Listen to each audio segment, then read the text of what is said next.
Hi, welcome to Tim's Read-Throughs.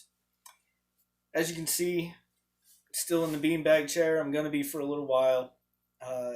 Just an update on the chair downstairs. It's a skeleton. After I'm done with this chapter today, I plan on going to Joann Fabrics, picking up some things I need for it, and getting started putting it together. Also, with today's chapter, I want to mention that I've got the Game of Thrones playlist. There it is, Game of Thrones. I've got the playlist for this book, which is each chapter in succession. Now, from today forward, since this is Catelyn 2, I plan on doing a Catelyn playlist, a Jon Snow playlist, an Eddard playlist, so on and so forth, just so you can get each character's point of view from beginning to end. Excuse me.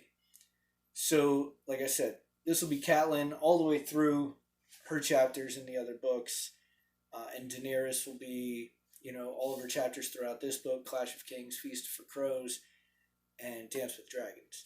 So these playlists will basically just be each character in succession. Then I'll have one for each book.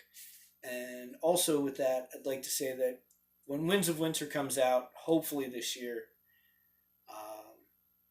I'm probably going to take a hiatus from making these videos for this book, because I'm hoping that I'm still doing this book when that book comes out. I'm hopeful, George.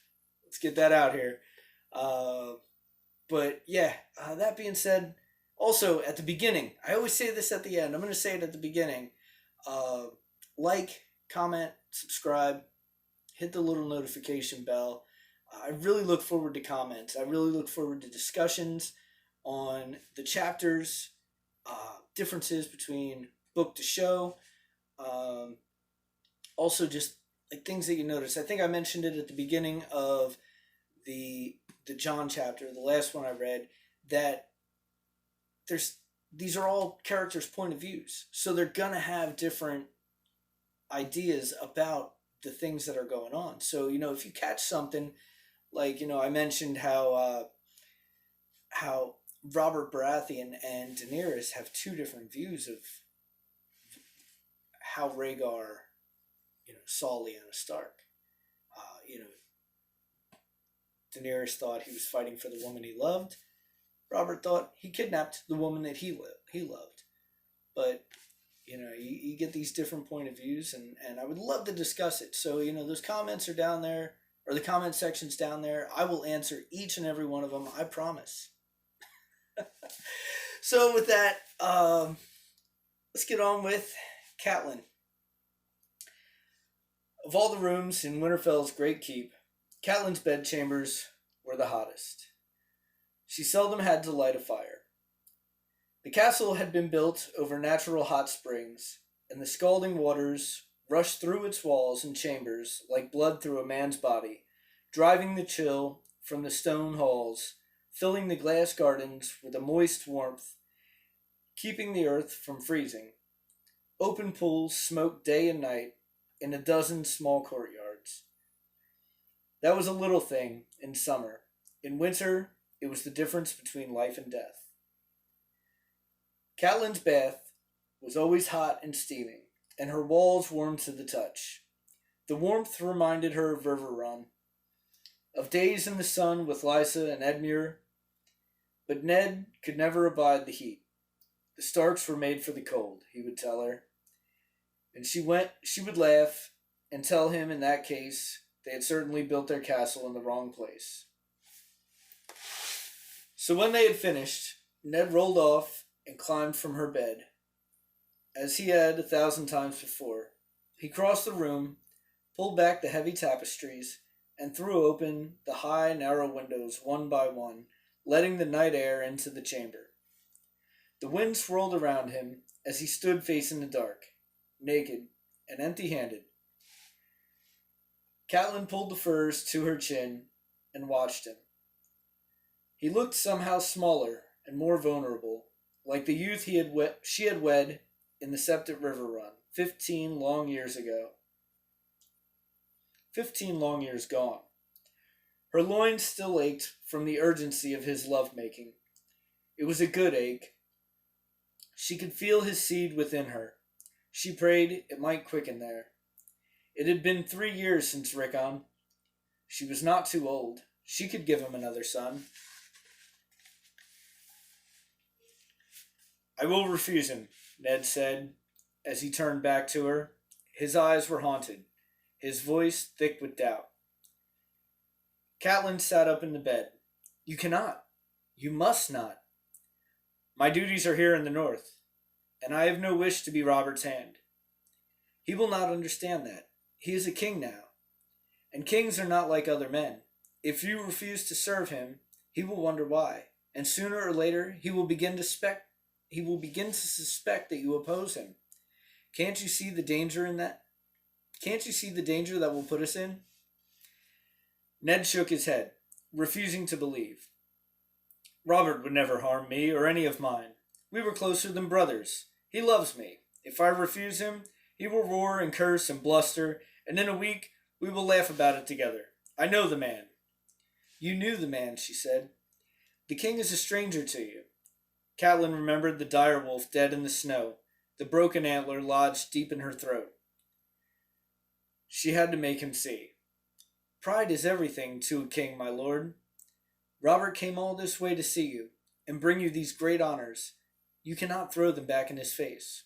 Honors? Ned laughed bitterly. In his eyes, yes, she said. And in yours? And in mine. She blazed angry now. Why couldn't he see? He offers his own son in marriage to our daughter. He offers his own son in marriage to our daughter. What else would you call that? Sansa might someday be queen. Her sons could rule from the wall to the mountains of Dorne. What is so wrong with that? Gods, Catelyn, Sansa is only 11, Ned said. And Joffrey is... She finished for him. Crown Prince and heir to the Iron Throne, and I was only 12 when my father promised me to your brother Brandon. That brought a bitter twist to Ned's mouth. Brandon, yes, Brandon would know what to do. He always did. It was all meant for Brandon. You, Winterfell, everything. He was born to be a king's hand, and a father to queens. I never asked for this cup to pass to me. Perhaps not, Catelyn said. But Brandon is dead, and the cup has passed, and you must drink from it, like it or not. Ned turned away from her, back to the night. He stood staring out in the darkness, watching the moon and the stars, perhaps the sentries on the wall. Catelyn softened then, to see his pain. Eddard Stark had married her in Brandon's place, as custom decreed, but the shadow of his dead brother still lay between them, as did the other, the shadow of the woman he would not name, the woman who had borne him his bastard son.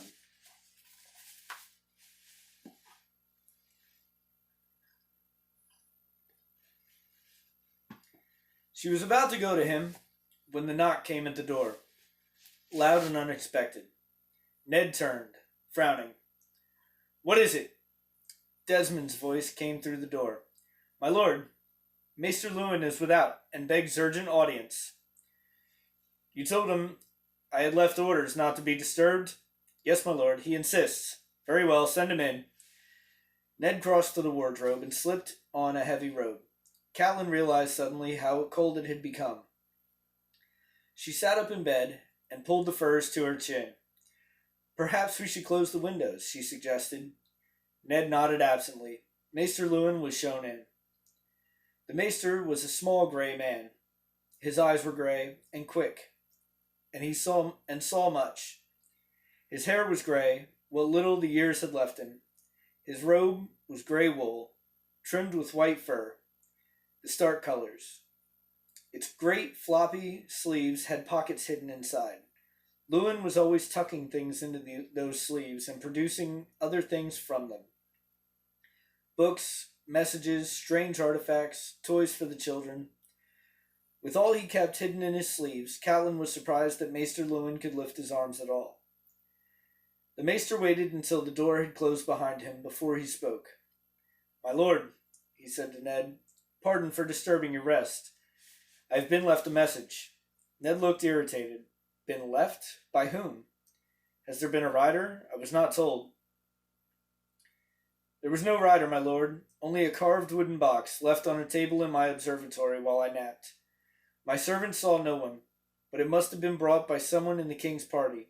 We have had no other visitors from the south." "A wooden box, you say?"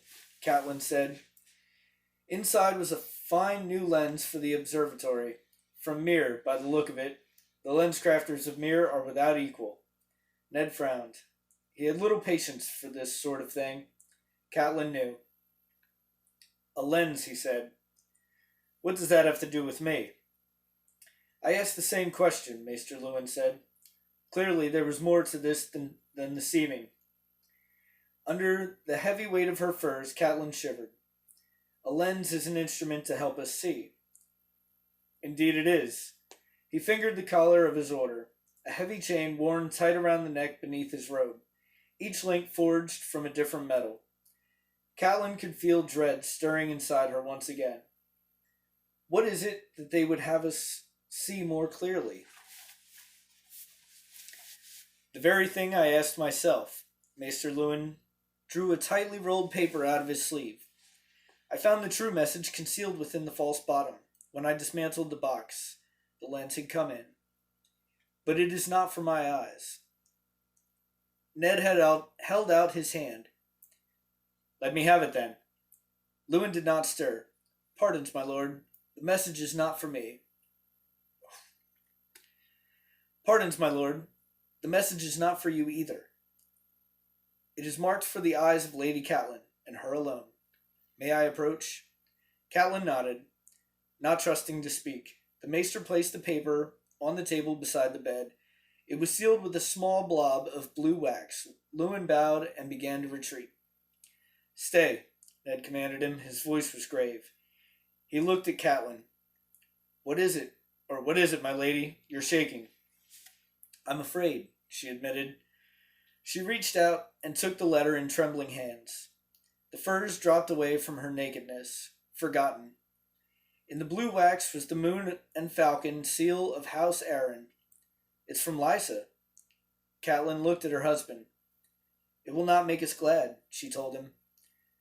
"There is grief in this message, Ned. I can feel it." Ned frowned, his face darkening. "Open it." Catelyn broke the seal. Her eyes moved over the words. At first they made no sense to her. Then she remembered. Lysa took no chances. When we were girls together, we had a private language, she and I. "Can you read it?" "Yes," Catelyn admitted. "Then tell us." "Perhaps I should withdraw," Maester Luwin said. "No," Catelyn said. "We will need your counsel." She threw back the furs and climbed from the bed. The night air was as cold as the grave on her bare skin. Let me start that one over. The night air was as cold as the grave on her bare skin as she padded across the room. Maester Luwin averted his eyes. Even Ned looked shocked. "What are you doing?" he asked. "Lighting a fire," Catelyn told him. She found a dressing gown and shrugged into it, then knelt over the cold hearth. "Maester Luwin," Ned began. "Maester Luwin has delivered all my children," Catelyn said. "This is no time for false modesty." She slid the paper in among the kindling and placed the heavier logs on top of it. Ned crossed the room, took her by the arm, and pulled her to her feet. He held her there, his face inches from her. "My lady, tell me, what was this message?" Catelyn stiffened in his grasp. "A warning," she said softly, "if we have the wits to hear." His eyes searched her face. "Go on." "Lysa says Jon Arryn was murdered." His fingers tightened on her arm. "By whom?" "The Lannisters," she told him. "The Queen." Ned released his hold on her arm. There were deep red marks on her skin. "Gods," he whispered. His voice was hoarse. "Your sister is sick with grief. She cannot know what she is saying."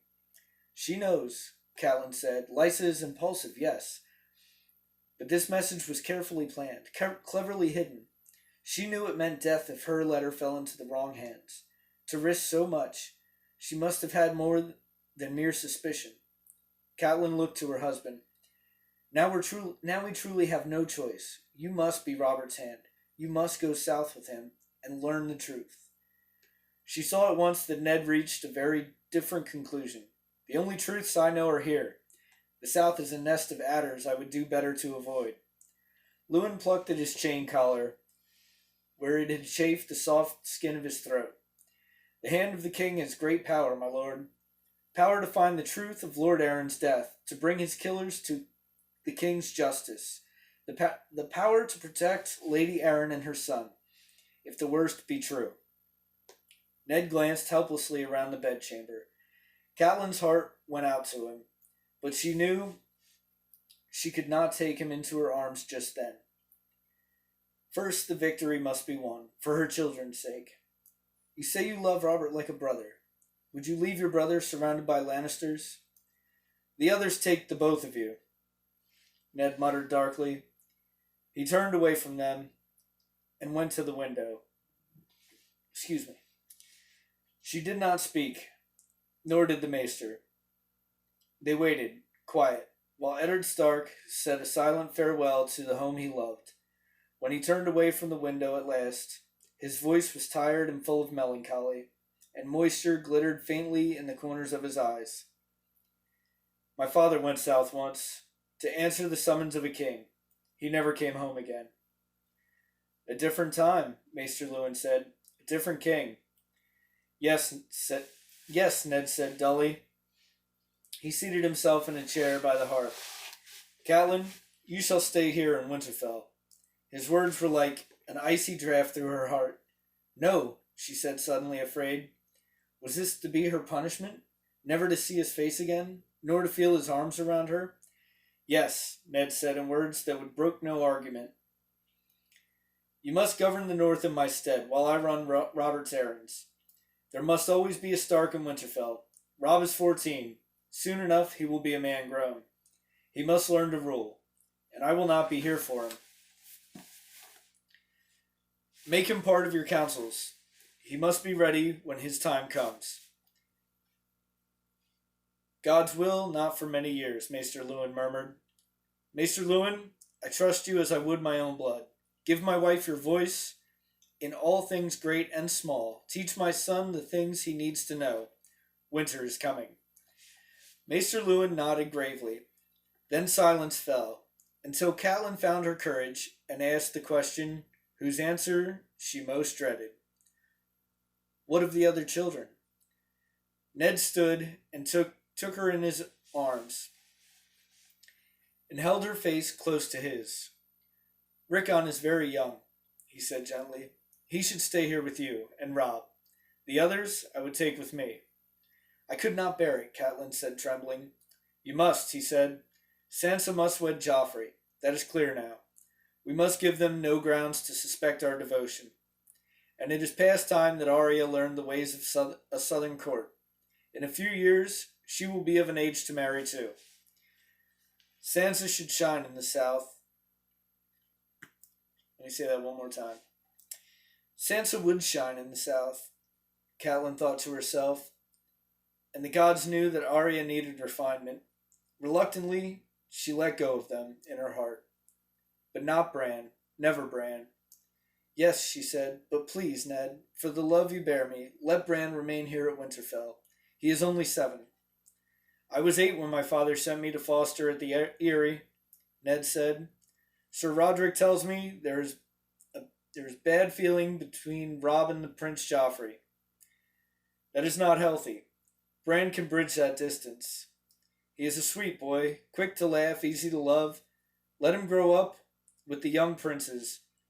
Let him become their friend as Robert became mine. Our house will be the safer for it. He was right, Catelyn knew it. It did not make the pain any easier to bear. She would lose all 4 of them. Ned, and both girls, and her sweet loving Bran. Only Robb and little Rickon would be left to her. She felt lonely already. Winterfell was a vast place. Keep him off the walls, then, she said bravely. You know how Bran loves to climb. Ned kissed the tears from her eyes before they could fall. Thank you, my lady, he whispered. This is hard, I know. What of Jon Snow, my lord? Maester Luwin asked. Catelyn tensed at the mention of the name. Ned felt the anger in her and pulled away. Many men fathered bastards. Catelyn had grown up with that knowledge. It came as no surprise to her in the first year of her marriage to learn that Ned had fathered a child on some girl chance met on campaign. He had a man's needs, after all, and they had spent that year apart. Ned off at war in the south, while she remained safe in her father's castle at River Run. Her thoughts were more of Robb, the infant at her breast, than of her husband she scarcely knew. He was welcome to whatever solace he might find between battles, and if his seed quickened, she expected he would see to the child's needs. He did more than that. The Starks were not like other men. Ned brought his bastard home with him, and called him son, for all the north to see. When the wars were over at last, and Catelyn rode to Winterfell, Jon and his wet nurse had already taken up residence.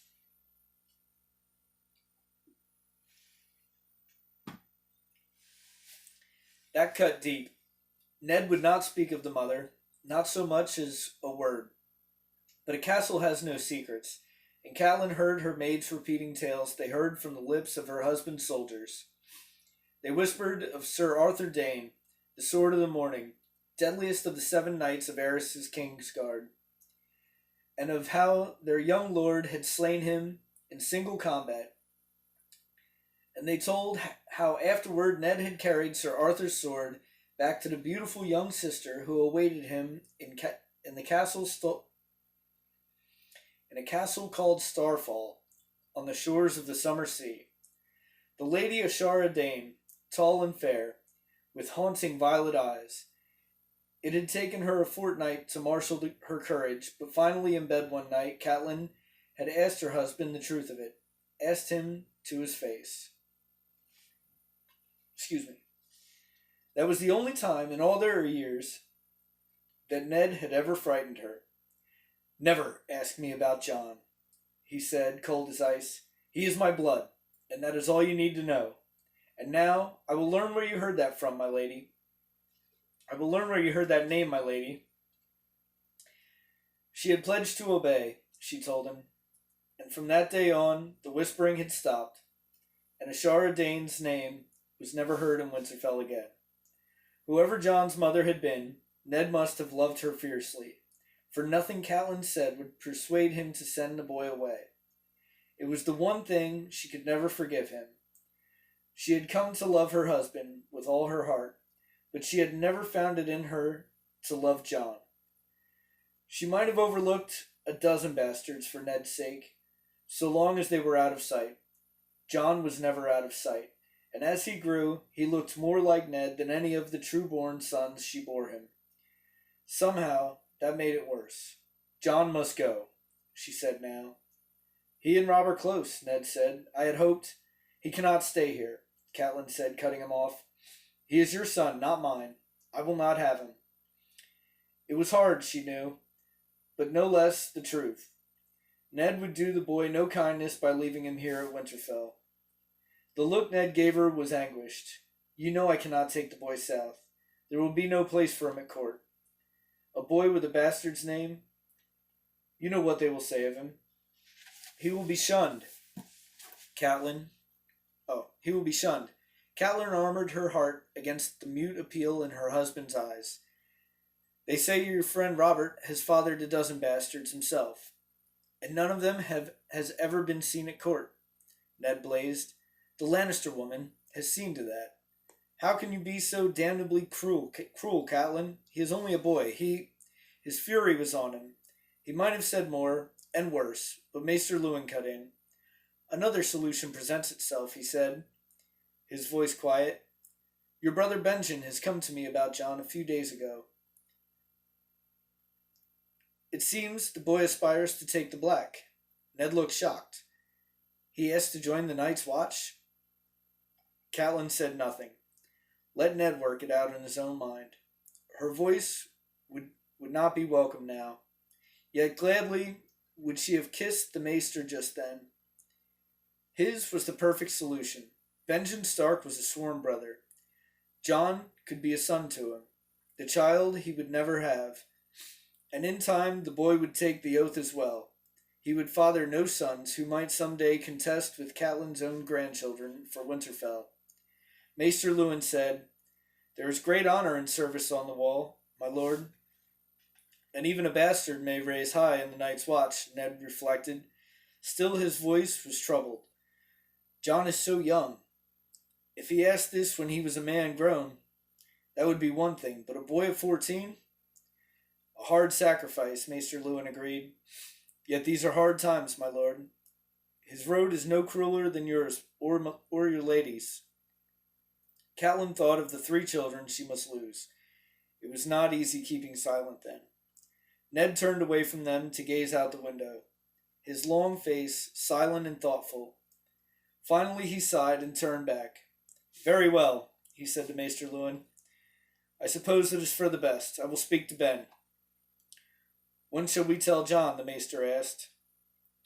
"When I must. Preparations must be made. It will be a fortnight before we are ready to depart. I would sooner let Jon enjoy these last few days. Summer will end soon enough, and childhood as well. When the time comes, I will tell him myself." And with that, we end another chapter in George R. R. Martin's A Game of Thrones. The next chapter is Arya, one of my favorite characters in the books. So I look forward to the next one, and I hope you enjoyed it. Thank you.